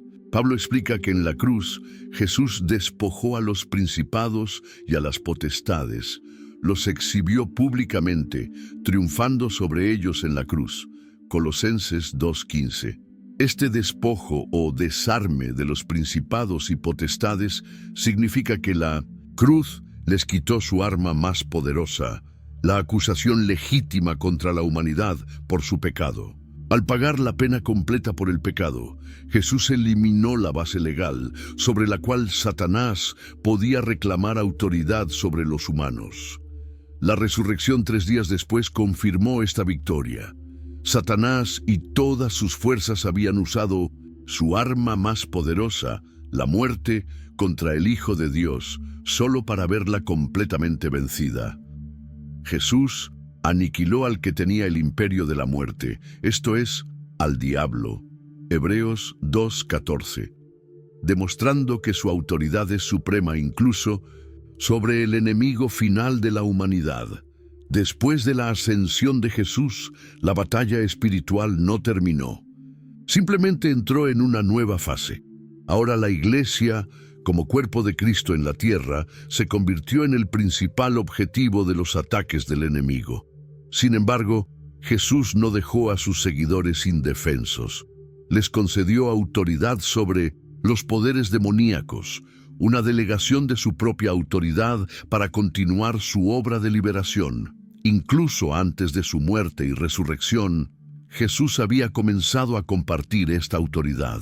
Cuando envió a los 70 discípulos, les dio poder sobre toda fuerza del enemigo. Lucas 10:19. Ellos regresaron asombrados, diciendo: «Señor, Aún los demonios se nos sujetan en tu nombre. Lucas 10, 17. Jesús respondió: yo veía a Satanás caer del cielo como un rayo, vinculando la autoridad de los discípulos sobre los demonios con la derrota cósmica del reino de las tinieblas.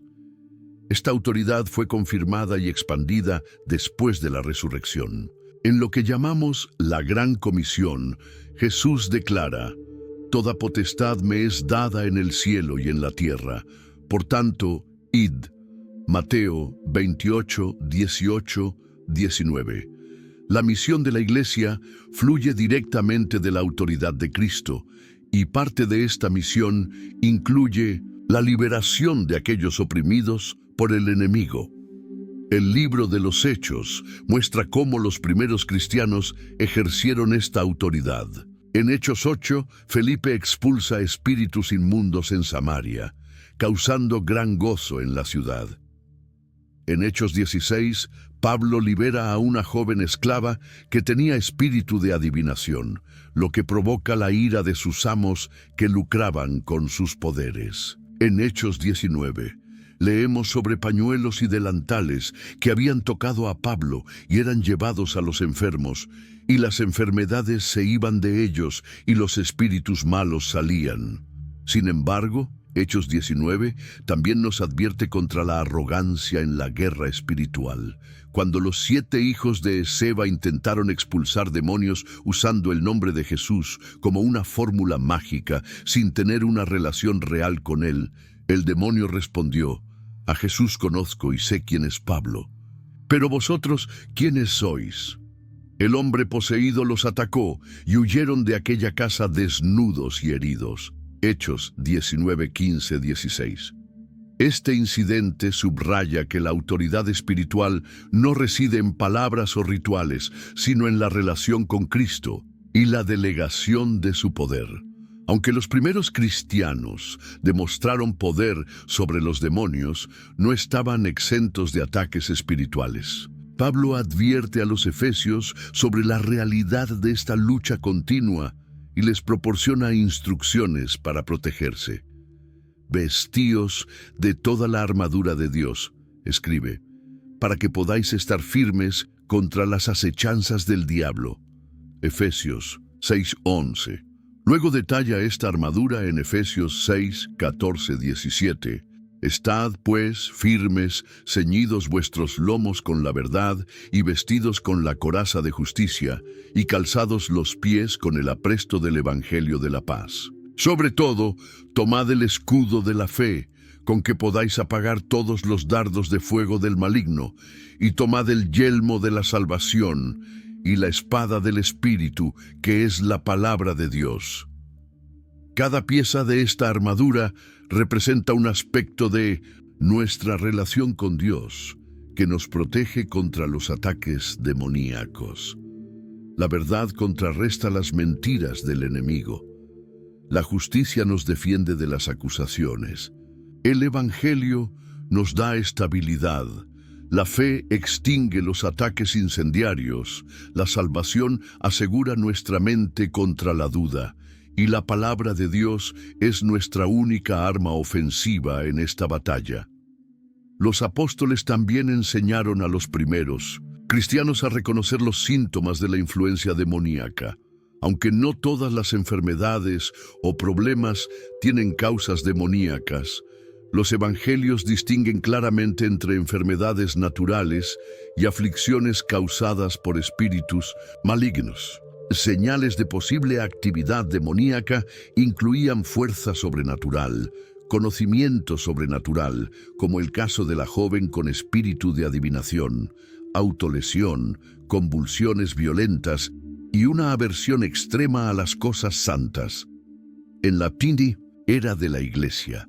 La opresión demoníaca tiende a manifestarse de manera más sutil que la posesión completa. Pablo advierte sobre doctrinas de demonios, 1 Timoteo 4:1, que sutilmente desvían a los creyentes de la verdad. Juan llama a probar los espíritus si son de Dios, 1 Juan 4:1, reconociendo que la influencia demoníaca a menudo se presenta como espiritualidad o incluso como revelación cristiana. La guerra espiritual en la era de la Iglesia no es principalmente un conflicto de poder, sino de verdad contra mentira, luz contra tinieblas. Los creyentes vencen no tanto por manifestaciones dramáticas de poder, sino por permanecer firmes en la verdad del Evangelio y resistir las seducciones y engaños del enemigo. Las Escrituras indican que, a medida que se acerca el fin de esta era, la actividad de los ángeles caídos y los demonios se intensificará dramáticamente. Este aumento no representa un incremento en su poder, sino una intensificación de sus esfuerzos desesperados al ver que su tiempo se acaba. Uno de los eventos más impactantes de este período será la liberación de ciertos ángeles caídos que han estado aprisionados desde tiempos antiguos. Juan describe esta escena en Apocalipsis. Y el sexto ángel tocó la trompeta, y oí una voz de entre los 4 cuernos del altar de oro que estaba delante de Dios, diciendo al sexto ángel que tenía la trompeta: desata a los 4 ángeles que están atados junto al gran río Éufrates. Y fueron desatados los 4 ángeles que estaban preparados para la hora, día, mes y año, a fin de matar a la tercera parte de los hombres. Apocalipsis 9, 13, 15. Estos 4 ángeles parecen ser entidades particularmente poderosas y malvadas, cuya liberación se ha retrasado por misericordia divina. Su ubicación junto al río Éufrates es significativa. Esta región fue la cuna de las primeras civilizaciones humanas y de muchos sistemas religiosos falsos. La liberación de estos seres desencadenará una devastación mundial, culminando en la muerte de una tercera parte de la humanidad.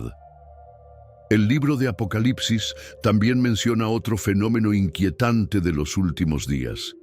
Y vi salir de la boca del dragón y de la boca de la bestia y de la boca del falso profeta 3 espíritus inmundos a manera de ranas, pues son espíritus de demonios que hacen señales y van a los reyes de la tierra en todo el mundo para reunirlos a la batalla de aquel gran día del Dios Todopoderoso.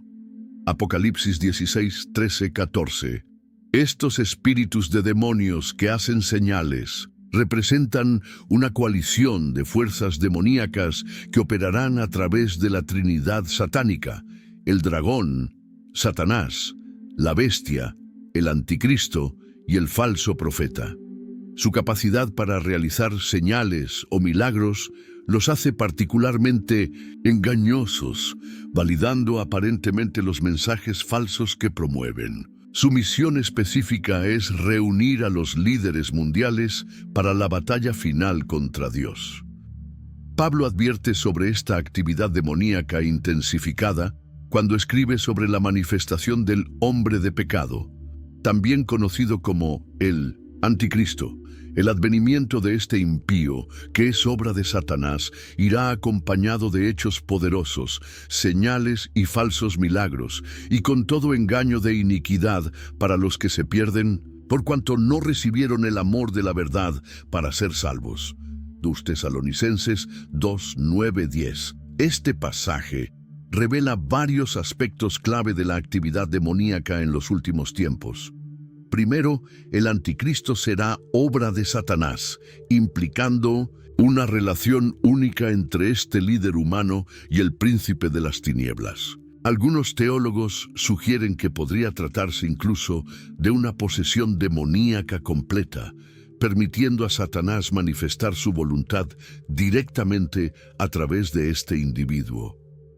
Segundo, esta manifestación incluirá hechos poderosos, señales y falsos milagros. Jesús mismo advirtió que se levantarán falsos cristos y falsos profetas y harán grandes señales y prodigios, de tal manera que engañarán, si fuere posible, aún a los escogidos. Mateo 24, 24. Estas no serán simples ilusiones o trucos, sino manifestaciones sobrenaturales genuinas, realizadas por poder demoníaco. Tercero, estos milagros estarán acompañados de todo engaño de iniquidad, una campaña de mentiras tan sofisticada y persuasiva que engañará a todos, excepto a aquellos que están firmemente anclados en la verdad de Dios. Es importante notar que esta actividad sobrenatural engañosa será permitida por Dios como parte de su juicio sobre aquellos que no recibieron el amor de la verdad. Pablo continúa: por esto Dios les envía un poder engañoso para que crean la mentira, a fin de que sean condenados todos los que no creyeron a la verdad, sino que se complacieron en la injusticia. Según Tesalonicenses 2, 11, 12. Este poder engañoso representa una remoción parcial de la restricción divina sobre las fuerzas demoníacas, permitiéndoles manifestar señales que confirmarán a los incrédulos en su rechazo de la verdad. No es que Dios activamente engañe, sino que permite que aquellos que han rechazado consistentemente la verdad sean engañados por las mentiras que han preferido. En este período, los seguidores de Cristo enfrentarán niveles sin precedentes de engaño y persecución demoníaca. Sin embargo, Jesús promete: edificaré mi iglesia, y las puertas del Hades no prevalecerán contra ella. Mateo 16, 18. A pesar de la intensificación del conflicto espiritual, la victoria final está asegurada para aquellos que permanecen fieles a Cristo hasta el fin. Como Juan escribe, mayor es el que está en vosotros que el que está en el mundo. 1 Juan 4:4. A lo largo de la Biblia, encontramos episodios fascinantes que revelan aspectos adicionales sobre los ángeles caídos y su interacción con los humanos y los ángeles fieles a Dios.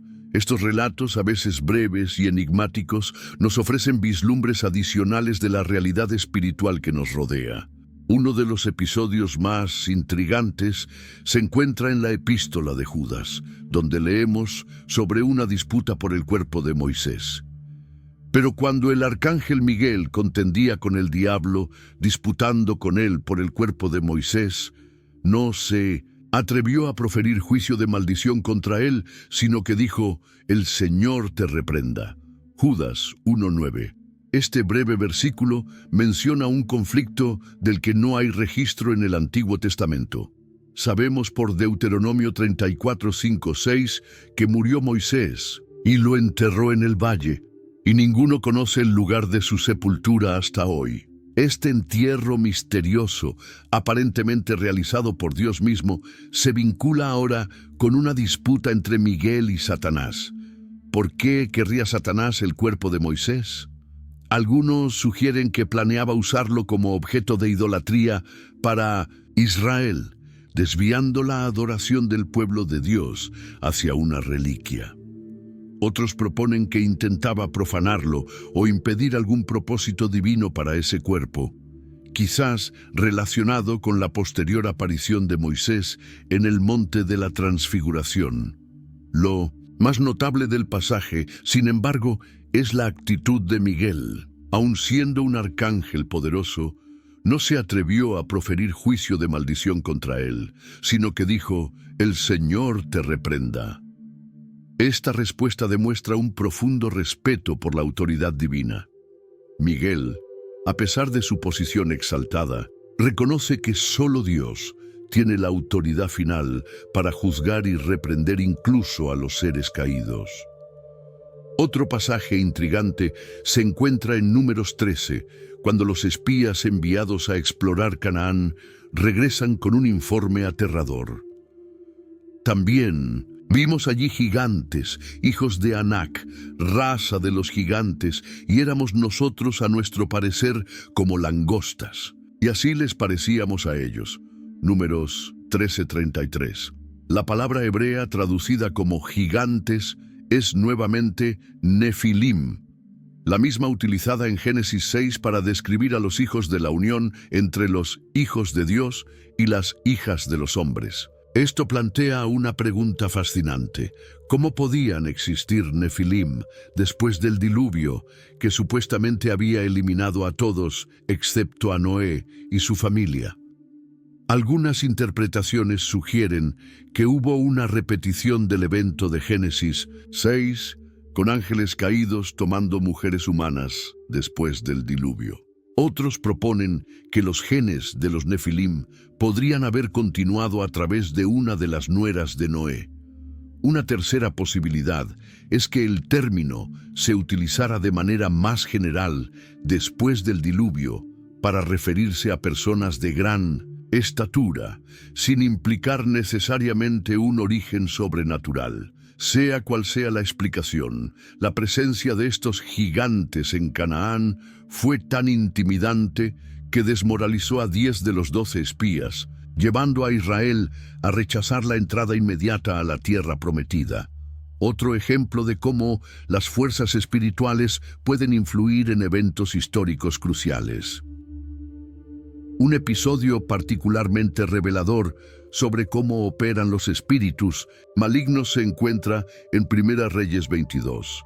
El rey Acab de Israel planea ir a la guerra, y el profeta Micaías le advierte sobre el desastre, relatando una visión del consejo celestial.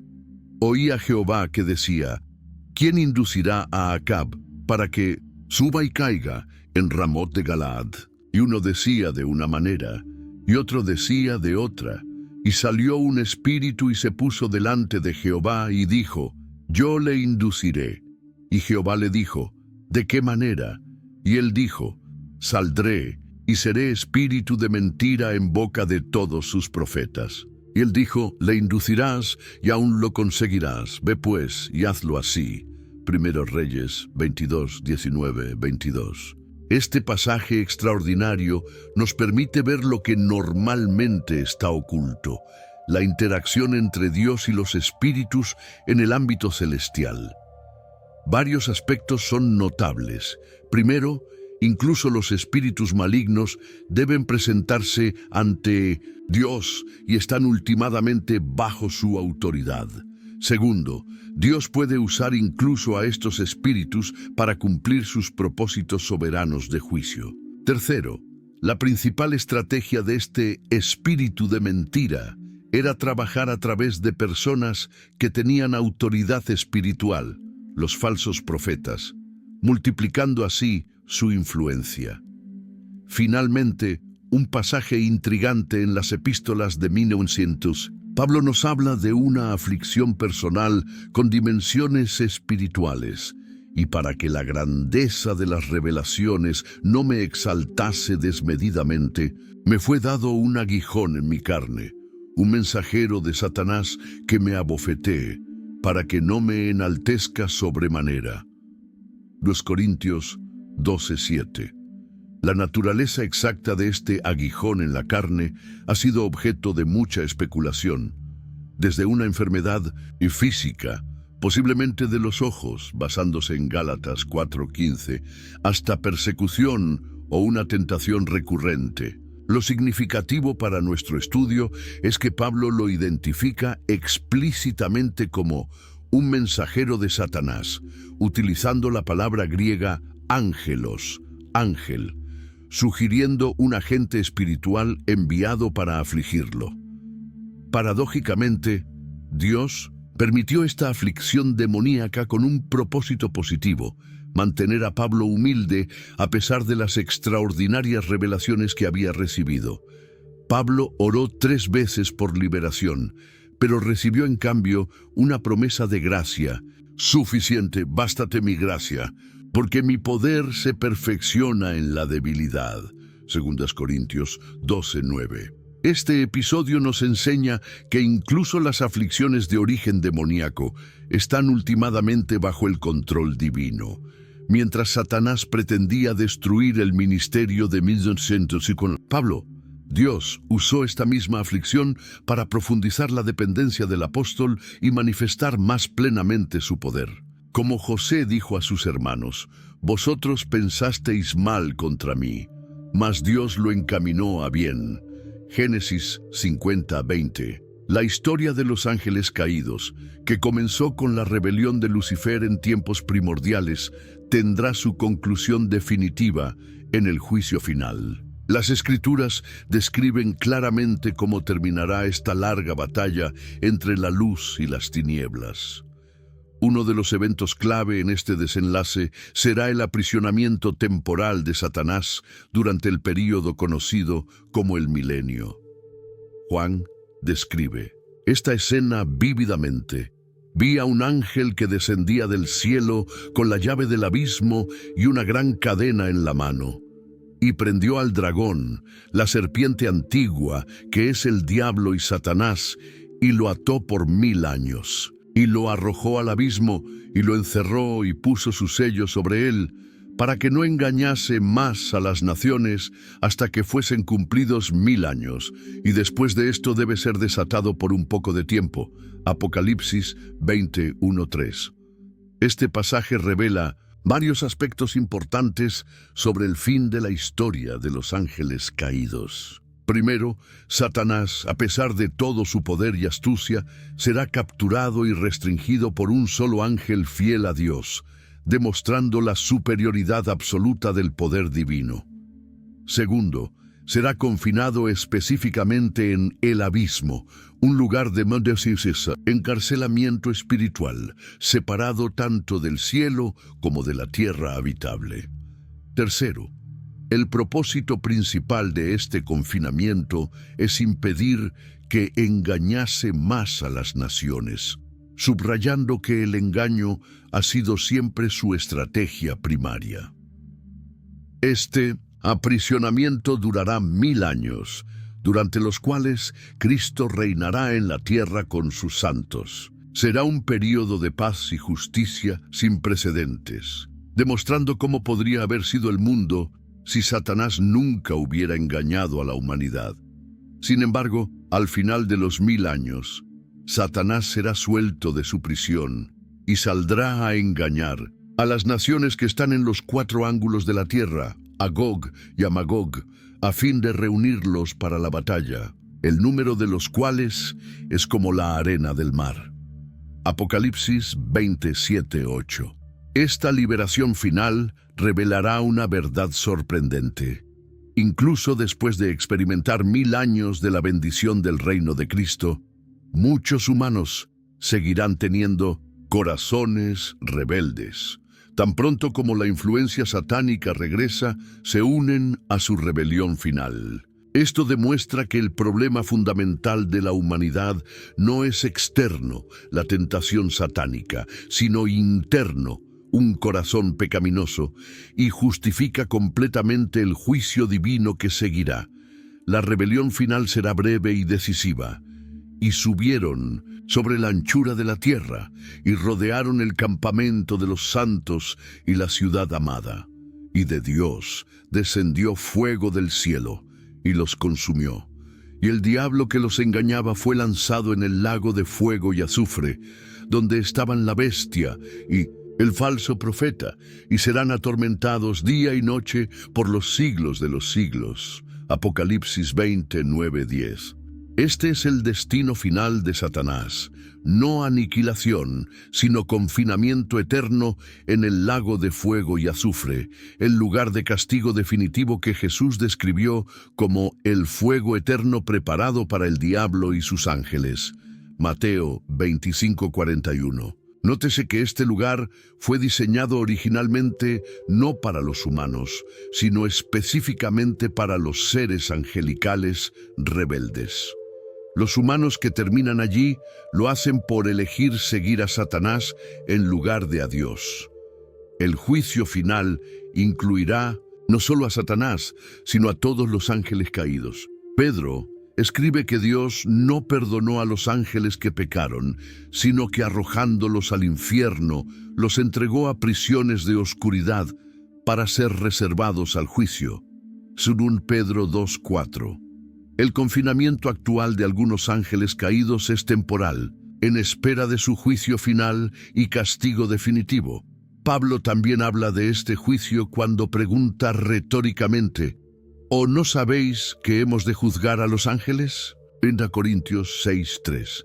Esta sorprendente declaración sugiere que los creyentes participarán de alguna manera en el juicio de los seres angelicales, quizás específicamente de aquellos ángeles caídos que influyeron en su área de vida o ministerio.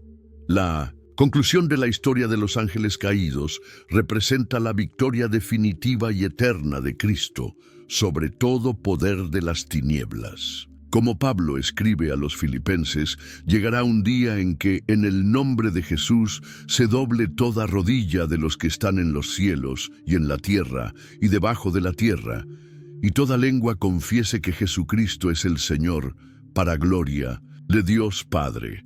Filipenses 2:10-11.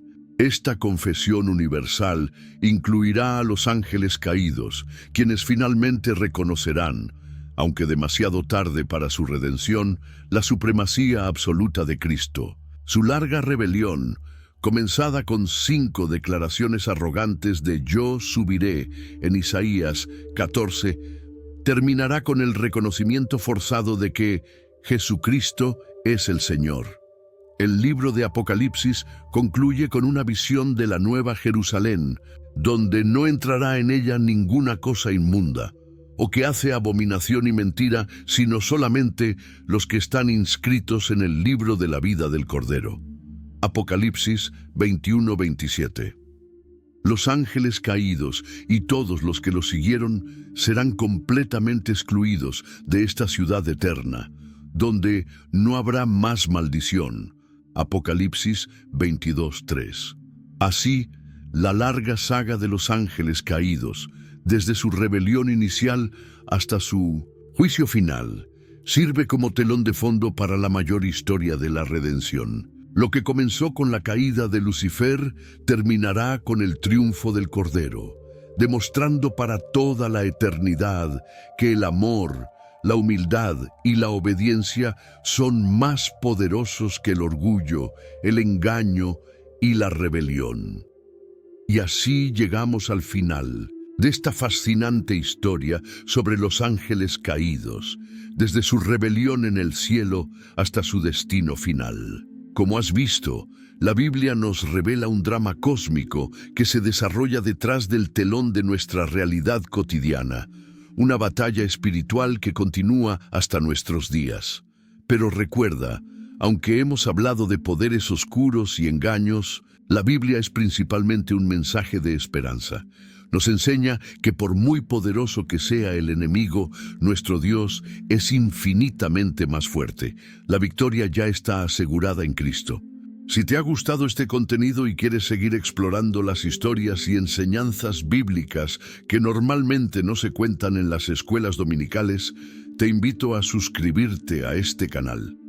Pulsa el botón de suscripción ahora mismo y activa la campanita para no perderte ninguno de nuestros próximos videos. ¿Te ha parecido interesante esta historia sobre los ángeles caídos? ¿Has aprendido algo nuevo? Comparte este video con amigos y familiares que podrían estar interesados en conocer más sobre estos temas fascinantes de la Biblia. También me encantaría conocer tu opinión.